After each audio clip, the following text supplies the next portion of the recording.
Listen to a conversation between a student and her professor.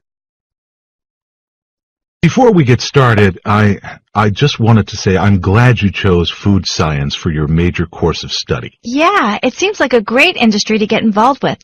I mean, with a 4-year degree in food science, I'll always be able to find a job. You're absolutely right.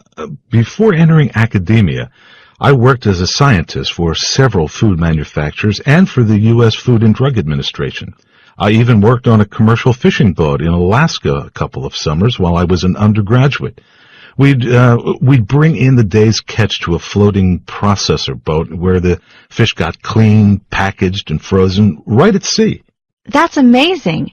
As a matter of fact, I'm sort of interested in food packaging. Well, for that, you'll need a strong background in physics, math, and chemistry. Those are my best subjects. For a long time, I was leaning towards getting my degree in engineering. Well, then you shouldn't have a problem. And fortunately, at this university, the Department of Food Science offers a program in food packaging. Elsewhere, you might have to hammer courses together on your own. I guess I lucked out then.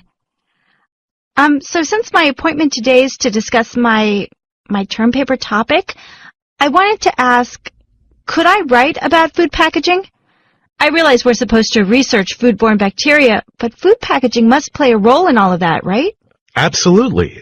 Maybe you should do some preliminary research on that. I have. That's the problem. I'm overwhelmed. Well, in your reading, did anything interest you in particular? I mean, something you'd like to investigate. Well, I was surprised about the different types of packaging used for milk. You know, clear plastic bottles, opaque bottles, cardboard containers. True. In fact, the type of packaging has something to do with the way milk's treated against bacteria. Yeah, and I read a study that showed how light can give milk a funny flavor and decrease its nutritional value, and yet most milk bottles are clear. What's up with that? Well, consumers like being able to visually examine the color of the milk. That might be one reason that opaque bottles haven't really caught on. But that study, I'm sure there's more studies on the subject. You shouldn't base your paper on only one study. Maybe I should write about those opaque plastic bottles. Find out if there's any scientific reasons they aren't used more widely. Maybe opaque bottles aren't as good at keeping bacteria from growing in milk after the bottle's been opened or something. But where to begin researching this? I don't have a... there's a dairy not far from here in Chelsea.